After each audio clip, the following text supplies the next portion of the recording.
Time to play the game. Time to play the game.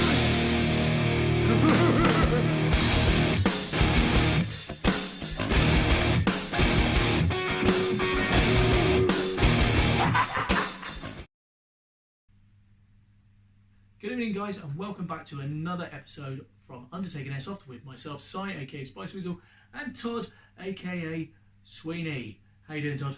Not bad, man. Yourself? Yeah, pretty good. You had a good week? Keeping well? Yes, I have. Yeah, I've been looking forward to this videos particularly, and hopefully you guys are as well. Because today we're going to talk about the things that you really actually care about. It's the riffs, or realistic imitation firearms.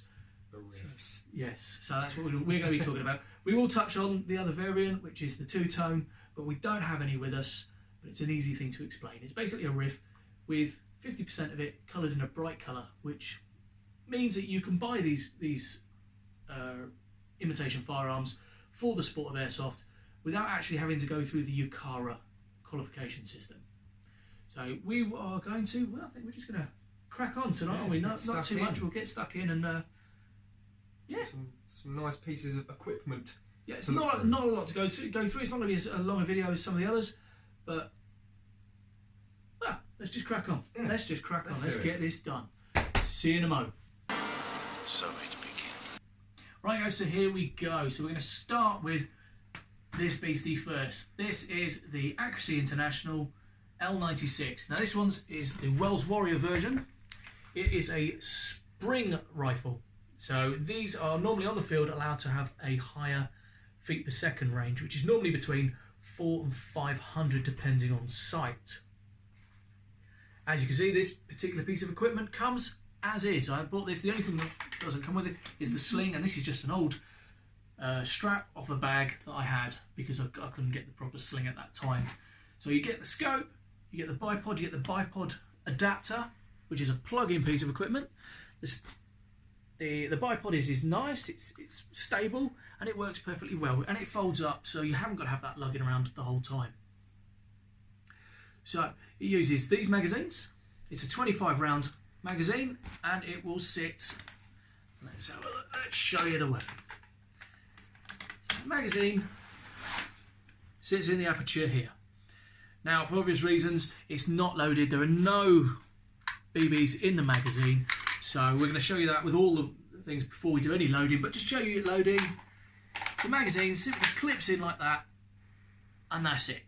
To release the magazine, little push bar here, release, and out it pops. Obviously catch it, otherwise you end up losing magazines. So loading and firing off the L96, very simple. It's a bolt action. Pull the bolt up, pull the bolt into position, reseat it, lock it down. That'll feed a BB from the magazine into the barrel, and then it's simply fire it off. Now, as you can see, comes with a safety, which is always good. Always keep the safety on. So, as you can see, nothing's happening. Remove the safety. You also have a two-stage trigger. I don't know if you can see that there. You can see a mini trigger and a trigger. So, even with the safety off, if I just pull on that, you can see it's locking out. So, let's see it from the back. It's locking out. So once you depress that trigger, get ready for the bang, lock the bolt back down obviously, and there it is. And that is it. That is Springer. That is the first delivery system for airsoft. These are the ones you're probably used to, but this is the proper version. This is the professional airsofting version of the toys that you used to get on the market, a little spring and a firer. So these yeah, they fire the same BB ammunition as all the others. It's a 6mm synthetic BB. It's highly polished. You can get different weight variations. So most people will actually probably use a heavier BB on these, normally a .25 and up. Although standard weapons, riffs, will use a .2.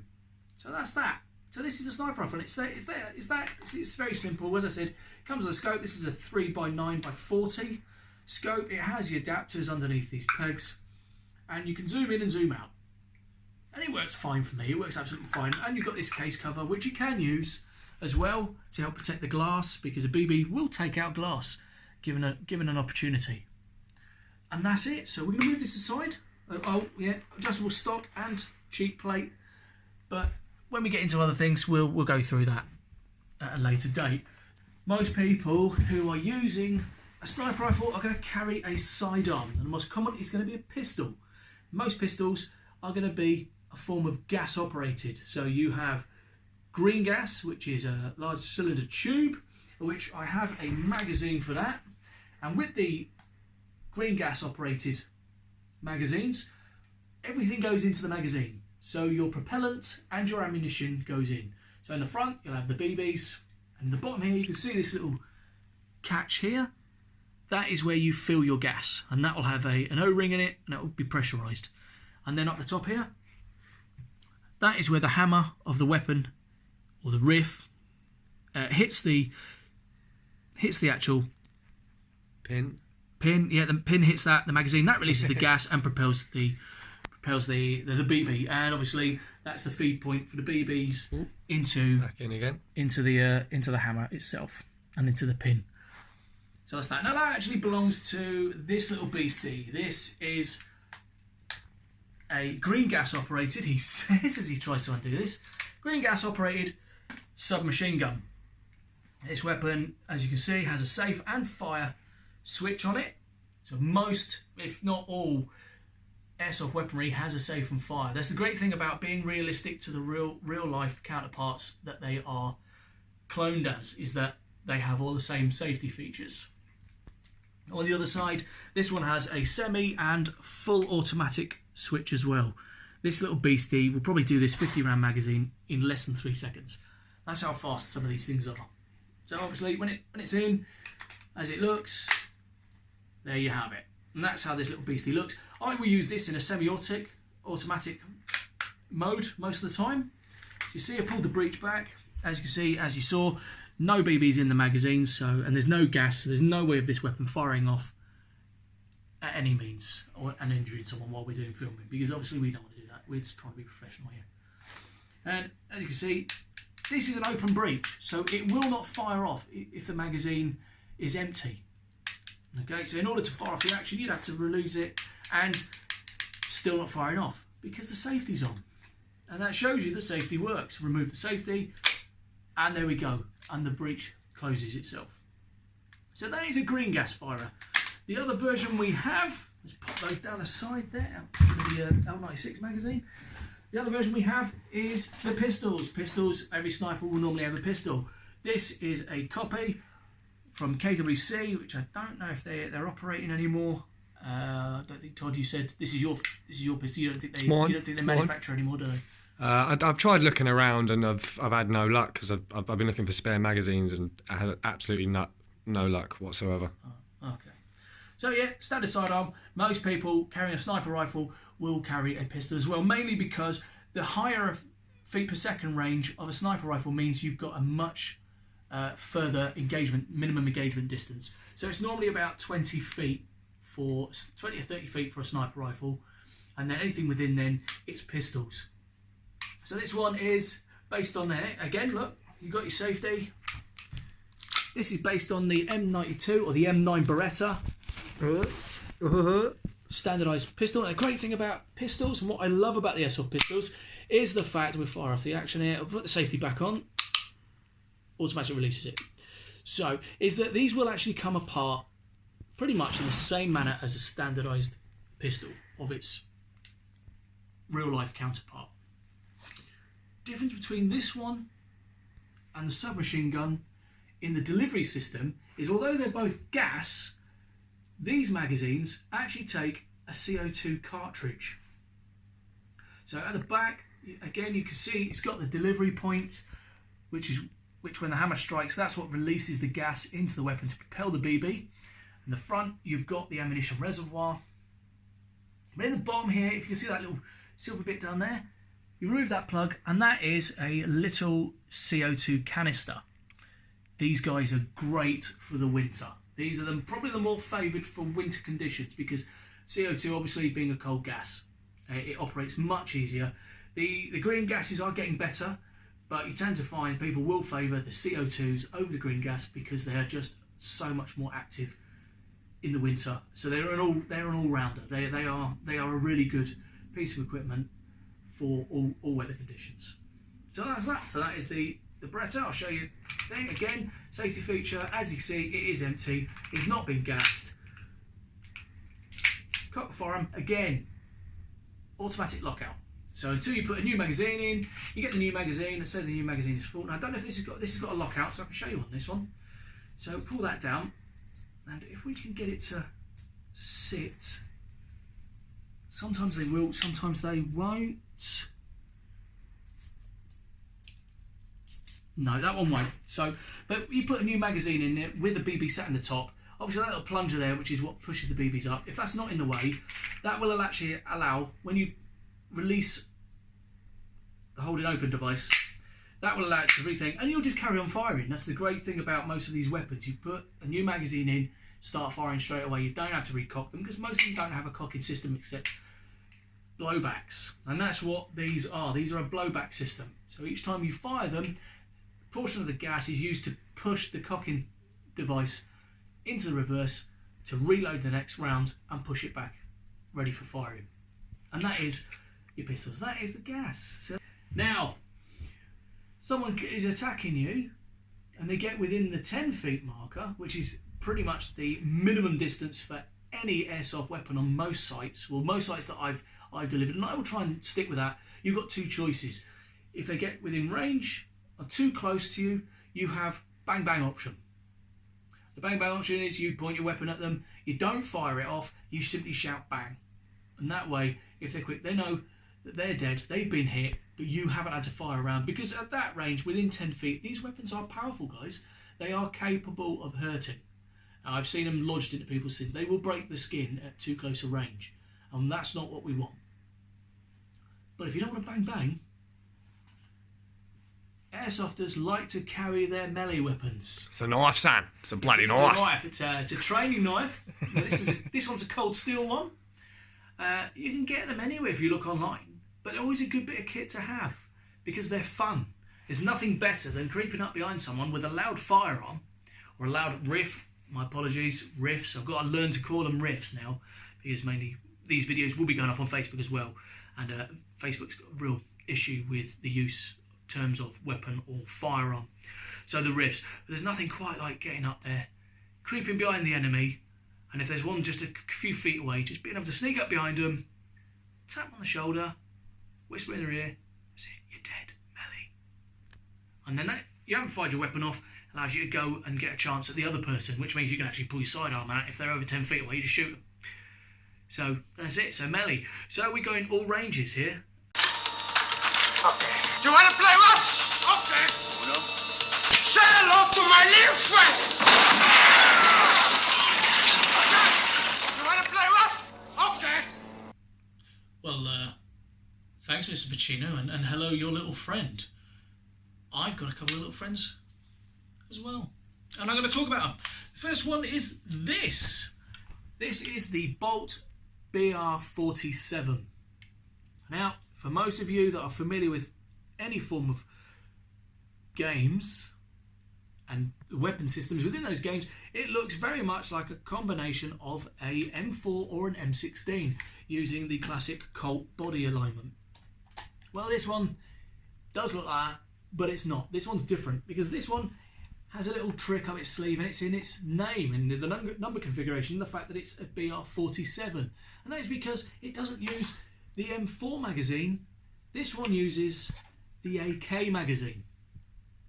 Quite unique. Oh, I've never seen one of these before. This is Todd's one, and it's a nice piece of kit. It's a good weighty piece of kit. Now, this is the first of our two AEGs. And I can never remember what the A stands for.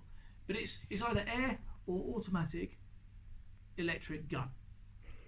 I should know that. I do really expect it, but I don't, because to me it's just an AEG, and I've never had to explain it before. So it doesn't really matter as long as you call it an AEG. You don't really need to know what it's about. We're not swatting here. We're not law masters. We're airsofters.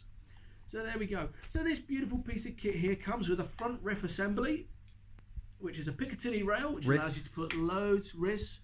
RS, isn't it? RIS, yeah, With the you're rails? right. I said riff, didn't I? Oh, word. Gotcha! Ah, dear. Taxi! Okay, so we'll go again. So this has a wrist system, yeah. So it allows you to put all your Gucci little attachments on it. This one also has an extendable stock or a collapsible stock. So it allows you to switch between it. Now this one's got quite a good length to it, as lengths go. In that you could actually set this up as a DMR, as a designated marksman's rifle. So it's kind of like filling the gap between your standard AEG, assault rifle, and your sniper rifle, giving you a bit better firepower, but greater range. Better magazine capacity as well. And better magazine capacity from the old sniper rifles, yeah. So as you see it here, it does look a lot like the thing. You've got the cover. Now, on the cocking handle, standardised M4 and M16 layout for a cocking handle. You pull it back.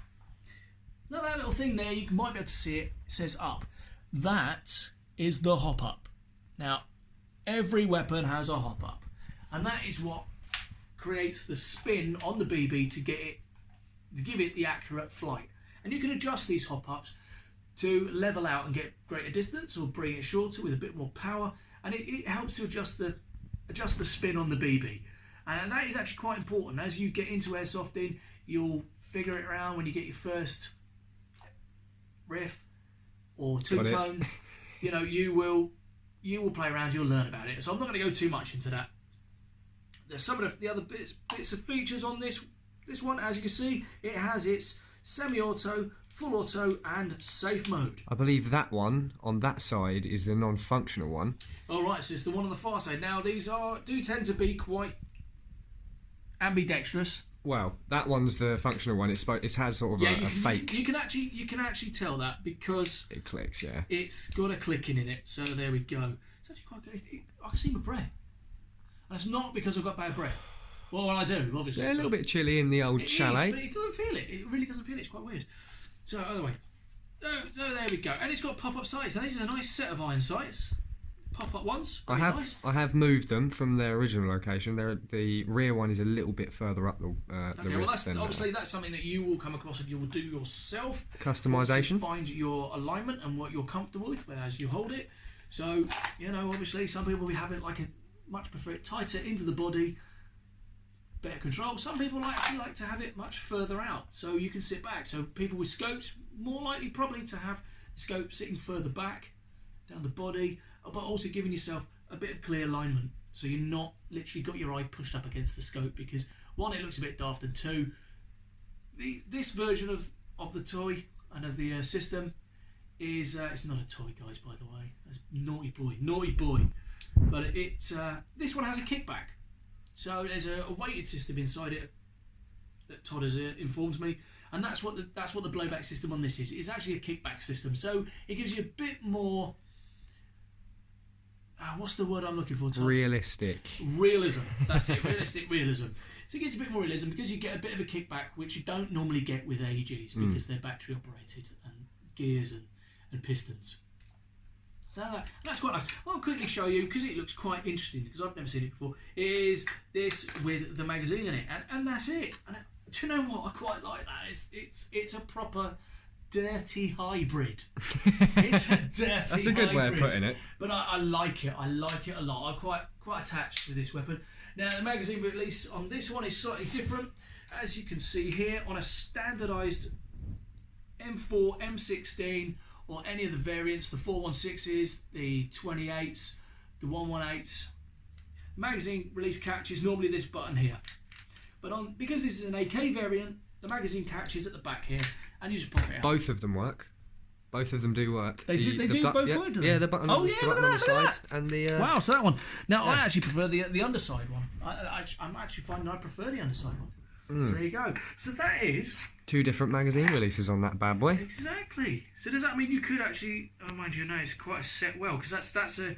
Now, this is a metal... Yeah. Metal housing. And...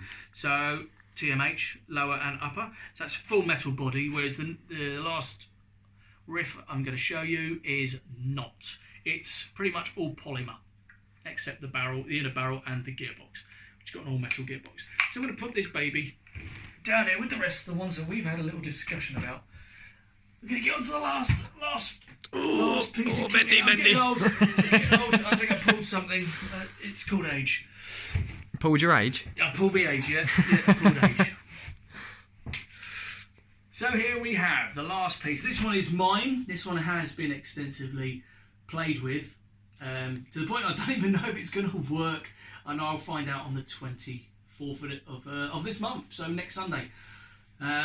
This is the airsoft version from SRC of the H&K Heckler & Koch G36C, which is your German paratroopers NATO arms firearm, 5.56. This one obviously is chambered for the whopping 6mm synthetic BB. Lethal, mate. Lethal. Absolutely lethal. Has a cocking system like all the others. The strange thing about the 36s and the Heckler & Koch variants is the cocking handle's actually on the top. So it literally has got a little spring arm here, and you pull it back, and you can see this little wheel in here. So if I can get that closer, see that little wheel in there? That is the hop-up adapter. Mind your finger. Oh, there we go. Oh, that's made it even worse. Oh, bugger. I'll tell you what. No worries. Let's do it like that. Because it's ambidextrous. Little wheel just there. There you go. Now this one's it's a bit sticky. This, like all the others, has 3 fire modes. Now, unlike the BR47, this one has working fire selector switch on both sides. So it is an ambidextrous weapon. This hasn't got full RIS, it's only got 3 shorts, top and 1 either side. This is a carbine, so it is a shorter barrel. That's quite a long barrel. That's probably long. The BR47 is a slightly longer barrel, probably a bit longer than an AK. So it's going to be a longer barrel. So it is more of a DMR. Whereas this is a very short barrel. However, I have changed the barrel. So the barrel actually comes to pretty much the centre point of this suppressor. And this is a piece of kit. This is an add-on. Normally you get a normal flash hider. And the weapon probably finishes about there without any adaptations. So there you go. So as you can see, we've got the extension, which helps it does help with a bit of sound muffling, because it is a proper suppressor for airsoft armaments. But like I said, the inner barrel, which is what the BB floats through and is propelled through, actually comes to about there. Other bits on here are a holographic sight to use instead of the iron sights, which it does come equipped with front and rear. This one has the NATO version, which is normally night and day. So as you can see, it flips up, so you've got a slightly larger and a smaller aperture for using in day and night time. Smaller one during the day, larger at night, because of obviously light requirements. So this one here, this is a 551. You can tell that easily by the fact that the battery compartment at the front here, this is the battery compartment, is a lot shorter. The 552 is your AA battery ones, and this one uses the tiny little watch batteries. Only 3 of those. This one doesn't work, unfortunately. I will be getting a new one, and when I do that, we'll do a review on it, and you'll be able to see what they look like. But it prints up a little holographic targeting reticle in either red or green in the lens, and it just lets you quick scope and quick aim on other weapons. Other little functions here is a collapsible stock. This one is not a sliding stock like the first one. This is a folding stock. So you can see as it sits in there. So in carriageways or in very tight conditions, you can get it right tight into the body for going around corners. And I do that very often. What else have we got? Right, okay, yeah, we got a removable foregrip, which they range from any price. And as you can see, even this one's got a tiny little Picatinny rail RIS set up either side, so you could actually have a beam dot on there, or even a tiny little torch. So now this one is different, like the BR47. It doesn't take the standard G36 magazines. This one actually takes the standard M4 magazines, for which I will show you, because I think it looks better. And I did this because I wanted to, because I like the metal magazines. The M4 magazines are a lot smaller than the G36 magazines, and I will do a comparison because I have got the adapter and the old magazine. But when you pop it in, again, as you can see, it's completely empty. You'll know if a BB is in a magazine because 99% of people either have white or yellow or red BBs. Very few people run with black BBs. I don't even know if they actually even exist anymore. They do. They do exist. They do, yeah. But for arguments points, most people are going to run with a white BB, mainly because with a black BB, if you're shooting, you're not going to know if you've hit someone or not. You won't see it. I've used them before. It's bloody impossible. You can't even see exactly. you can't even see your trajectory. No. And I'll tell you what, some of the BBs you can get are absolutely amazing. But here we go. So this is mine with the loadout. Now on a normal G36, your magazine release catch is this button here.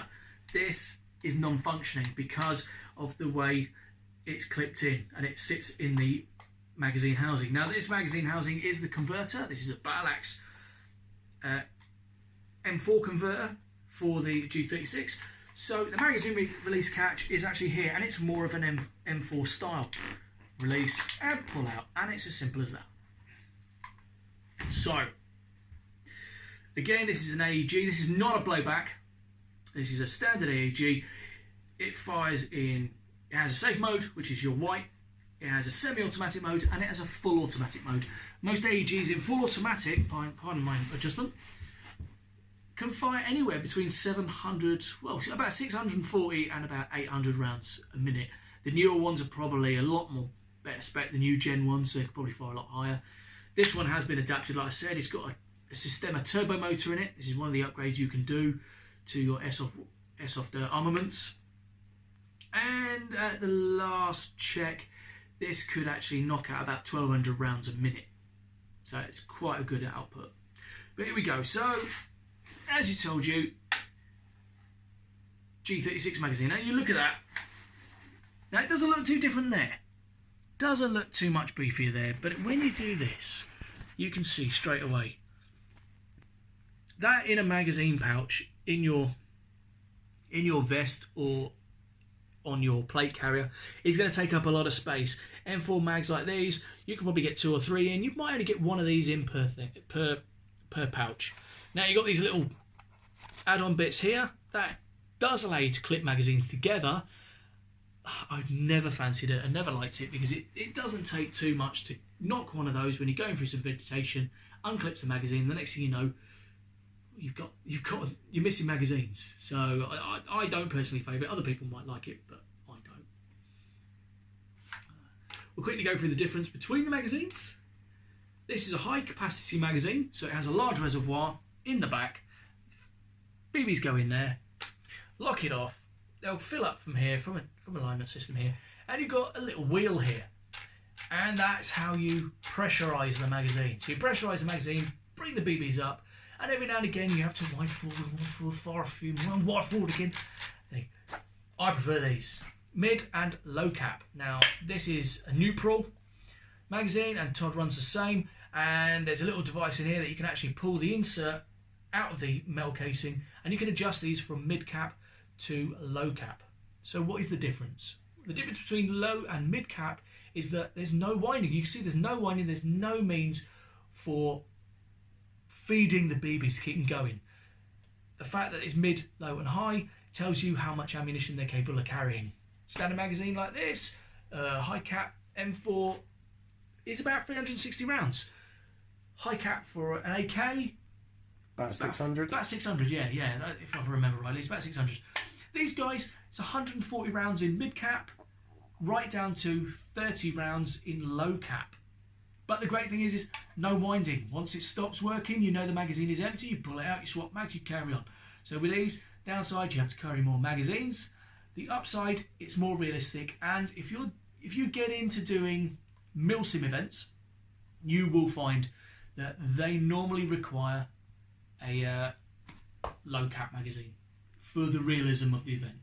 So you will be limited to 30 rounds per magazine, but you can carry 6, 8, 12 magazines. You can carry your so-called bandolier. And these are the little beauties. These are them. This is what it's all about. This is what you're going to get hit with. And this is what you're going to hit people with. And as you can see, it's a tiny, polished 6mm synthetic 2-gram BB. Don't kid yourself, guys. If you get hit with one of these, you will know about it. Depends where it against hits you. flesh skin. Yeah. Oh yeah. Flesh skin, bare skin even. Bare skin. Yeah. Unless you've actually sting. got bare skin, and then the fur will protect you, so you're fine. But that's it. So this is what we're shooting each other with. They don't often hurt, but close range, if you don't obey the rules and you don't act with courtesy and consideration for your fellow players, you can hurt people with these. So respect them. Respect all the equipment. At the end of the day, they are capable of harming. Always wear your eye pro. Yeah, as we said in the last video, always wear your eye protection. No joke. No, you will get kicked off. You can be kicked off. You can be banned from the rest of the game if you get caught without your eye protection in the gaming zone, in the live fire area. If you get caught doing it multiple times, you will be kicked off site. You can receive a ban, and it's not just the site trying to be dicks. It's them protecting their insurance, their liability insurance, which you can totally understand. Because why should they lose it because of your negligence or your stupidity? The last bit here is my 1-point sling. Yay! I love these slings. So as you can see, it's clipped on here, right here. He says pinch himself. And it goes over the neck, over the shoulder, and it just hangs there down by your side. So when you switch to your pistol, let's have a look. Let's get it on here. There we go. I feel good. I'm feeling good, like I knew I would. So forth.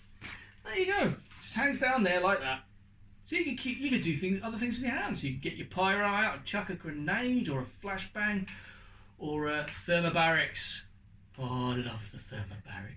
Something else we'll get into in a later date is your pyrotechnics, because this game isn't just shooting BBs at each other, it's also chucking things at each other. And that's fun. Loud bangs, smoke, you name it. A little tip, guys, for your riffs. When you're walking around and you're carrying your riffs, please don't chicken wing. Chicken winging. This is chicken winging. What's wrong with that? That is making you a larger target. A much larger Oh, it depends. target. You walk around like that. Firstly, you're going to catch every branch and tree and thing. Secondly, you are making yourself a bigger target. And believe it or not, you don't have as much control. Keep it in and tight. Keep it nice and tight in. It minimises your silhouette. It allows you to move and keep control. Okay? Mr. Airsoft elitist over here. It's not. It's I'm an actual engineer. I know. I'm messing with you. I'm messing with you. And I remembered one thing. Don't leave your pornography in the toilet unattended. Very big mistake. That's pretty much it. And that's it. So that is it. Let's release that magazine. So there we go, guys. There's not much else to cover now. That is the basics of it. We will bring you more stuff as we get more stuff. I think it's time for the cherry. Cherry on top of the cake. We got a cake. You know what I mean, don't you? Cherry on top of the cake, finishing things off. I'm just hearing cake. Well, we've got cake, but that's not the point. I want cake. You can have some cake, man. It's all good. All right. Should we end the video? Yeah, it's probably a good idea. Okay. Yeah. Right. So that's it. That's it, guys. Bye. No, I'm joking. He's going to do it. He's going to do it. Okay, yeah. Let's switch it off. That's it. That's it for this episode. We'll be back in a moment to do an outro and tell you what's coming up next. And there we go. It's another one wrapped up. Hope you've enjoyed it, guys. I've enjoyed it. Todd, stuck me on the camera again. You enjoyed the camera, didn't you? Like the camera? It's a nice little spot for me, being able to give you guys a good view on things and learn how to hold a camera properly. Thank you, guys. Thank you for those of you that watch. It is appreciated and it makes yourself known. If you want to leave a comment, if you've got any questions, if you've got any comments or suggestions, things you might like to see, preferably nice ones, please, guys. Nice ones. If I want to get told to shut up and get lost, I'll just go and talk to my wife for a couple of minutes. Or just even make myself known at the front door. So, there we go. Yeah. So, as always... It's a good send-off, that is. It's a good send-off. You guys take care of yourselves and have a nice day, evening, night, whatever it is, wherever you're at. That's it, guys. Look after yourselves, look after each other, stay safe, and take care, guys. Good night.